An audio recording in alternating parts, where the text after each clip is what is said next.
कहने को जंगल का राजा शेर होता है, लेकिन जब जंगल सिमटने लगता है और शेर के लिए रहने का भी संकट आके खड़ा हो जाता है तो शेर को जो है जंगल की तरफ पलायन करने को विवश होना पड़ता है।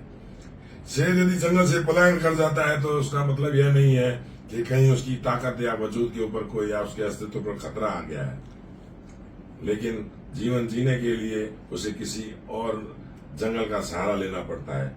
ऐसे ही हालात कुछ राजनीति में भी होते हैं। बरसों बरस तक राजनीति में सेवा देने वाले लोगों को जब उनकी महत्वाकांक्षा पूरी होती हुई नजर नहीं आती है तो वह फिर किसी ऐसे दल का दामन थामने को विवश हो जाते हैं जहां पर उसके जीवन की राजनीतिक महत्वाकांक्षा पूर्ति करने का प्रयास हो सकता हो। नमस्कार साथियों, मैं हूं भाटिया वॉइस ऑफ भक्त से। मेरे साथ में मेरे पत्रकार साथी मनीष रामदेव भी हैं।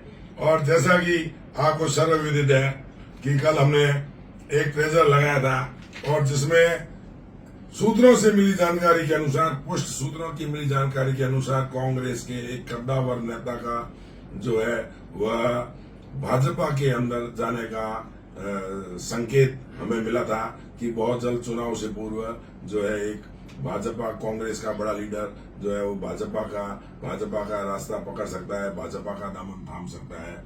मनीष जी, राजनीति के अंदर ऐसा अक्सर होता है जब नेताओं की महत्वाकांक्षा की पूर्ति नहीं होती है तो वह दल बदल करते हैं। हम यदि बात करें तो जैसलमेर में हमने सोनिया चौधरी को भी देखा है कि जिस कांग्रेस ने उसे 3 बार टिकट दिया, चौथी बार वो भाजपा से आए और बड़े मुख्यमंत्री और मंत्री लेवल तक भी हम ये लोगों को देख रहे हैं। इसमें जो हमारा सबसे महत्वपूर्ण विषय था जिसको लेकर हम आज चर्चा करने वाले थे ओम जी, मैं ये चाहूंगा कि हम अपने दर्शकों को उन नेता के बारे में बताएं जो क्वेश्चन मार्क का इंतजार कल से लोग कर रहे हैं कि वो कौन नेता है कांग्रेस का जो भाजपा में आने की राह पकड़ रहा है। भाजपा के कुछ बड़े नेता उस नेता के संपर्क में है, वो नेता भी जो है वो लगातार अपनी शर्तें जो है वो भाजपा के सामने रख रहा है। तो जनता में जो है वो क्यूरियोसिटी उस चीज को लेकर है। तो उन जी खुलासा करें उस नाम। मैंने प्रारंभ में ही कहा था कि जंगल का राजा शेर होता है, लेकिन यदि जंगल उसके मन मुताबिक रहता नहीं, उसके रहने का स्थान भी जब जो है वह असुरक्षित रखने लगता है तो फिर शेर को जो है जंगल बदलने को विवश होना पड़ता है। तो वह शेर कोई और नहीं, कांग्रेस में शेरनी के नाम से ख्यात नाम सुनीता भाटी वह नाम है जिसका कयास इन दिनों काफी लगाया जा रहा है कि वह कभी भी कांग्रेस छोड़ करके भाजपा में शामिल हो सकती है। हालांकि यह बात पिछले विधानसभा चुनाव के दौरान में भी उठी थी, लेकिन यह सिर्फ अफवाह साबित हुई। और आज भी हमारे पास में जो सूचना है वह उच्च सूत्रों से जानकारी है कि उन्हें भाजपा में लाने के लिए जो है उच्च स्तर के एक बड़े भाजपा के नेता पूरे प्रयास कर रहे हैं कि इन्हें जो है भाजपा में लाया जाए, सुनीता भाटी को। लेकिन सुनीता भाटी जो है वह भी अपना राजनीतिक नफा नुकसान तो देखेगी। बिना टिकट के पिछले उन्होंने 15 और 20 साल निकाल लिए। जहां तक मुझे मालूम है उन्हें 2008 में टिकट मिला था। वह टिकट तो जा रही थी पोखरण से, लेकिन उन्हें टिकट दिया गया जैसलमेर से। फिर भी उन्होंने उस टिकट को स्वीकार किया। लेकिन एक बड़ी आश्चर्यजनक घटना घटी कि जो है टिकट के दावेदार उस समय कांग्रेस के लोकप्रिय नेता, वयोवृद्ध नेता गोवर्धन कल्ला भी थे और उन्हें टिकट नहीं मिलने पर उन्होंने वो कदम उठाया जिसकी किसी को कल्पना तक नहीं थी कि गोवर्धन दास कल्ला कभी कांग्रेस से बगावत करके खड़ा हो सकते हैं। और गोवर्धन दास कल्ला ने बगावत कर ली। उधर भाजपा से टिकट नहीं मिलने पर किशन सिंह ने छोटू सिंह जी के सामने बगावत कर दी। 4 लोग यह खड़े हो गए। जाट नेता और गरीबों के रूप मसीहा के रूप में नहरी क्षेत्र में जाने वाले जो है बलवीर सिंह पूनिया भी खड़े हो गए, रेशमा राम भील भी खड़े हो गए। चुनाव में प्रत्याशियों की खिचड़ी हो गई और इन सबके बीच में जो सुनीता भाटी का पक्ष बड़ा मजबूत था वह बड़ा कमजोर हो गया और उन्हें छोटू सिंह के सामने जो है वह हार का सामना करना पड़ा। 2008 के बाद में जब फिर 2013 का चुनाव आया तब उन्होंने कहा था कि 2008 की टिकट तो मेरे नहीं चाहने पर आपने मुझे दी, लेकिन अब मैं यहाँ पर कार्य कर चुकी हूँ और मैंने 5 साल जैसलमेर की जनता को छोड़ा नहीं है, तो मुझे 2013 की टिकट जो है मेरे को जैसलमेर की दी जाए। लेकिन उस समय फिर ऊपर लेवल पर माहौल बदल चुका था और कांग्रेस की जो है टिकट को लेकर के जो है वह जलदाय विभाग में काम करने वाले अधिकारी रूपाराम जी नौकरी छोड़ करके और जो है कांग्रेस की टिकट लाने में सफल है। नाराजगी का माहौल हमने देखा। सुनीता पाटिल बिफर गई। उन्होंने जो है काफी उसके लिए वापस टिकट बदले इसके प्रयास किए, लेकिन टिकट मिलने के बाद में बदलना बड़ा मुश्किल होता है। और 2013 में जो है टिकट आपको याद होगी कि रूपाराम जी को जो है टिकट मिली। बिल्कुल, रूपाराम जी को टिकट मिली थी और उसके बाद से लगातार सुनीता पाटिल जो है वो कांग्रेस में एक लॉयल नेता के रूप में अपनी छवि बनाने में कामयाब रही है। वर्षों से वो राजनीति में है और एक जमीन से जुड़ी हुई नेता हम सुनीता पाटिल को मान सकते हैं, जो लोगों के बीच रहती है। महिला होते हुए भी ये जो इलाका है जैसलमेर बाड़मेर का, जो पुरुष प्रधान इलाका माना जाता है, ऐसे में एक महिला ने अगर राजनीति में अपने पांव जमाए हैं तो कहीं न कहीं वो कुव्वत उस नेता में है जिसका प्रतिफल उसे मिलना चाहिए। लेकिन कांग्रेस ने कभी उस नेता को वो प्रतिफल नहीं दिया, चाहे वो विधानसभा चुनाव के टिकट हो, चाहे संगठन के पद हो, कहीं भी वो तवज्जो जो है उसको नहीं मिली जो उसको मिलनी चाहिए थी। तो ये जो प्रताड़ना का दौर है वो लगातार इनके साथ चलता रहा। विधानसभा चुनाव से लेकर पंचायती राज चुनाव और तमाम चीजों तक जो है वो उन्हें हर बार नकारा जाता रहा। तो ये कुछ वजह है जो ये दिखाती है कि सुनीता पाटिल जो है वो बीजेपी की राह पकड़ सकती है। चूंकि राजपूत नेत्री है, एक बड़े परिवार से आती है और भाजपा जो है वो राजपूत वोट बैंक के भरोसे जो है वो यहाँ चुनाव जीतता है। तो ऐसे में अगर सुनीता पाटिल कहीं न कहीं बीजेपी में आती है तो उनके लिए यहाँ जो स्थितियां होंगी वो उतनी विकट नहीं होंगी जितनी कांग्रेस में है। चूंकि वो पहले अकेली राजनीति करती थी, अब उनके पति जो है वो रिटायर होकर उनके साथ में है, तो अब वो एक से डबल हो गई हैं। जो आत्मविश्वास धीरे धीरे वो खो रही थी, उनके पति के रिटायर होने के बाद राजनीति में कदम रखने से वो आत्मविश्वास उन्हें वापस जगा है। अब कहीं न कहीं उन्हें लगता है कि राजनीति में वो एक अपना अच्छा भविष्य बना सकती है, लेकिन कांग्रेस के साथ वो भविष्य कहीं भी बनता हुआ दिखाई नहीं दे रहा है। इनके पति रिटायर हुए, कई सारे सामाजिक कार्यक्रम इन्होंने किए हैं, कई तरह के सार्वजनिक कार्यक्रमों में ये इन्वॉल्व भी रही हैं, इनके पतिदेव भी इन्वॉल्व रहे हैं, लेकिन कांग्रेस के नेता जो है वो सम्मान इन्हें नहीं दे पाए जिसकी वो हकदार है।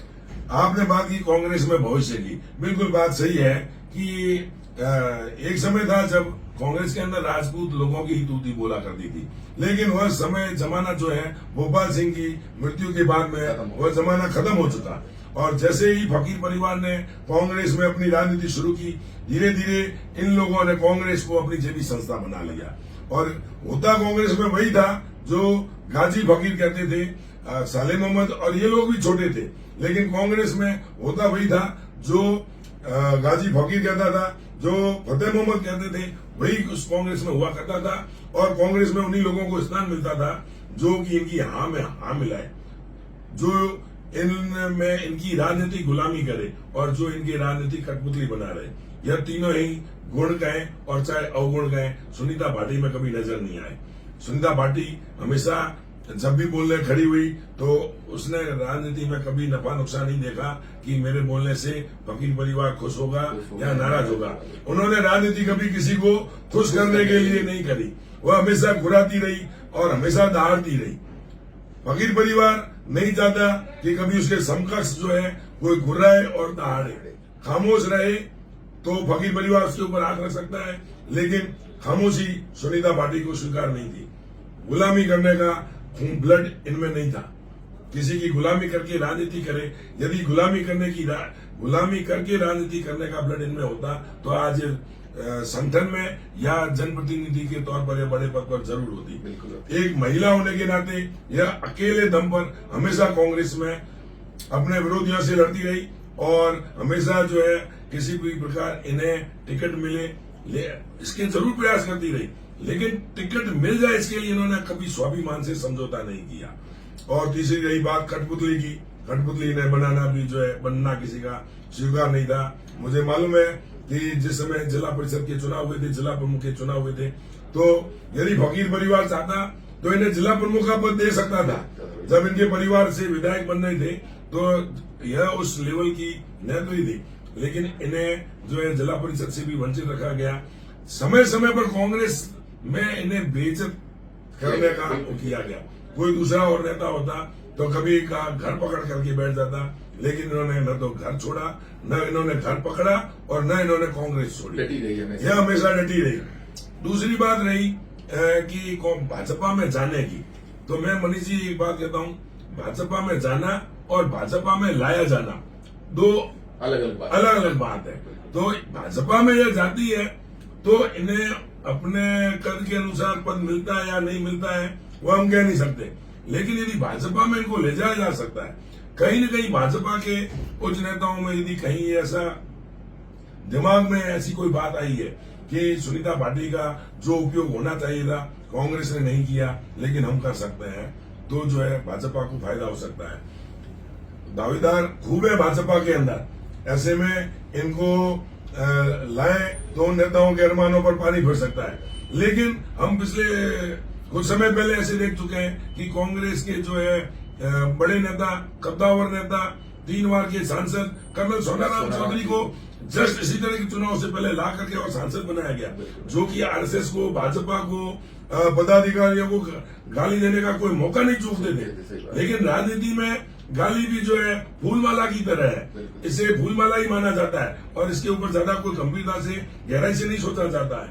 लेकिन सुनीता भाटी के जो संस्कार है और सुनीता भाटी के जो जिस प्रकार का उनका कार्य प्रणाली है, तो उससे कभी मैं नहीं समझता भाजपा और भाजपा का जो हिंदूवादी संगठन आरएसएस है, उसे जिस प्रकार से आपने कहा कि रूपाराम के नाम पर आरएसएस आपत्ति नहीं कर सकता, तो मैं वैसा ही मानता हूँ कि सुनीता भाटी के नाम पर भी यदि कोई उच्च स्तर पर यदि ऐसा मौका बनता है और सुनीता भाटी को लाने की बात होती है, तो मुझे नहीं लगता कि हिंदूवादी संगठन जो है इनके नाम का विरोध करेंगे, क्योंकि इन्होंने कांग्रेस के भीतर रह करके और फकीर परिवार की दास्ता स्वीकार करने की बजाय हमेशा उनसे महिला होने के बावजूद में अपना झंडा अलग बुलंद किया है और लड़ते रहे हैं।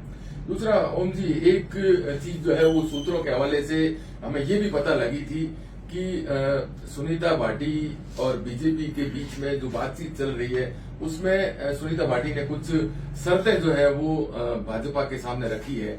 उन शर्तों को लेकर जो है वो मेरा ये मानना है कि सुनीता भाटी अगर भाजपा में आती हैं तो शर्तें रखना उस स्थिति में मुझे ये नहीं लगती है। क्यों?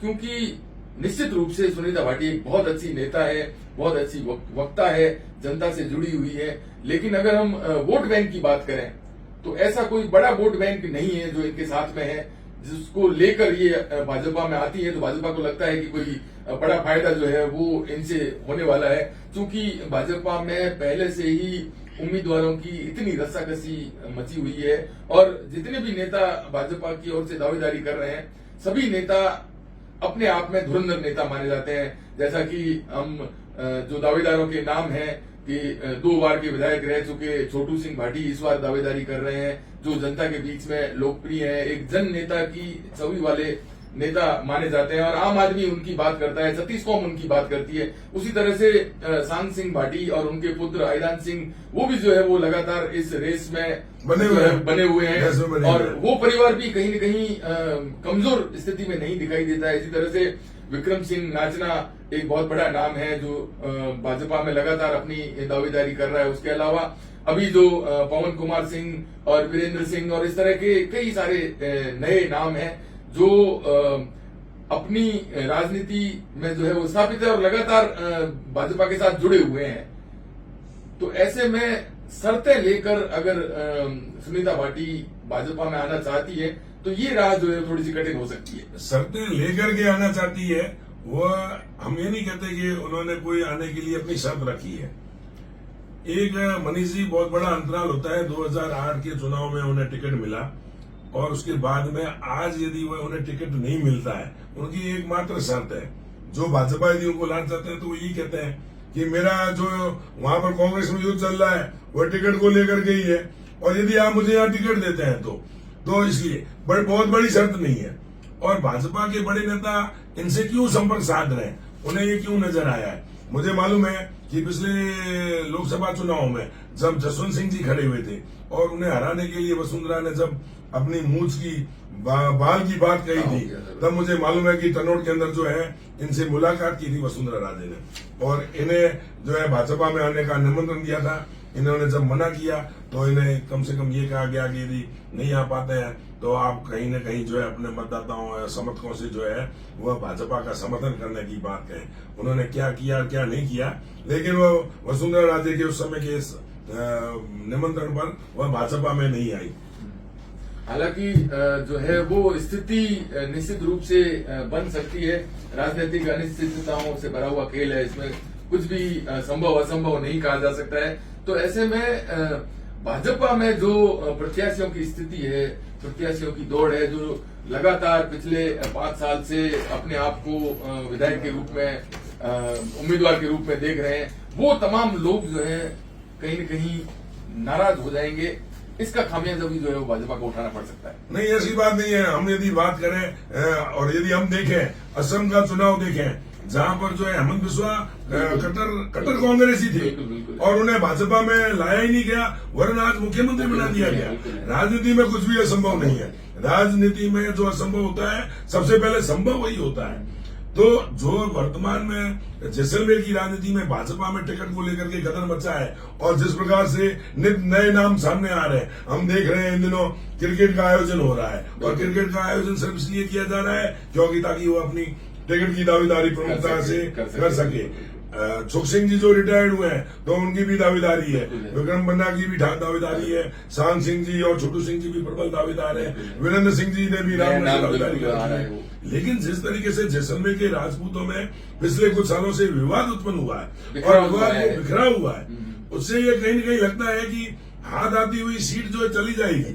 और आप ये मानकर चल रहे हैं कि यदि आज जैसलमेर जो राजपूत बेस बाहुल्य माना जाता है और यहाँ पर जो है यदि SC/ST का आदमी जो है विधायक है, तो ये कहीं न कहीं बिखराव की वजह से, राजपूतों में बिखराव की वजह से जो है आज जो है वह रूपाराम जी जो है विधायक है। तो ऊपर का जो शीर्ष नेतृत्व है वह स्पष्ट तौर से देख रहा है कि यदि इनमें से किसी एक को टिकट दे दिया गया तो जो है वो पीछे स्थिति और विकट हो सकती है और मिटे मिटाए। मैं आपको बता दूं कि आपने जो वोट बैंक की बात करी, सुनीता भाटी जो है बड़े राजपूत की मानी जाती है, बड़े राजपूत परिवार से, और किशन सिंह जी जो है वह छोटे राजपूत के हैं। तो एक ही घर में यदि दोनों राजपूत हैं तो छोटे बड़े राजपूत का विवाद नहीं रहता है। और दूसरा, इन लोगों का खुद का जो है लोगों से संपर्क है, उच्च स्तर पर संपर्क है और एक महिला होने के नाते लोगों की सहानुभूति है। किसी प्रकार का इनके ऊपर भ्रष्टाचार का आरोप नहीं है, किसी प्रकार का वो नहीं है। तो एक ऐसे कहीं लगता है कि ऐसे एक व्यक्ति को, एक शख्सियत को, एक राजनेता को यदि भाजपा में ला करके और टिकट दी जाती है तो स्वतः संगठन जो है वो एक वोट बैंक बन जाता है। कर्नल सोनाराम प्योर कांग्रेसी थे और मतलब 36 का आंकड़ा था। अगर वो स्थिति बन सकती है तो ये स्थिति भी बन सकती है। भाजपा के नेता कर्नल सोनाराम की शक्ल देखना पसंद नहीं करते थे, लेकिन मैंने देखा वो सोनाराम जिंदाबाद के नारे लगा रहे थे। राजनीति में यह सब कुछ देखने को मिलता है। तो ऐसा कुछ भी नहीं है कि सुनीता भाटी यदि कल कांग्रेस छोड़ करके और आज भाजपा में आ जाती है तो कोई बहुत बड़ा गदर मच जाएगा। मैं तो सोचता हूँ कि और गदर जो है थमेगा नहीं। ओम जी, इसमें 2 चीजें हैं।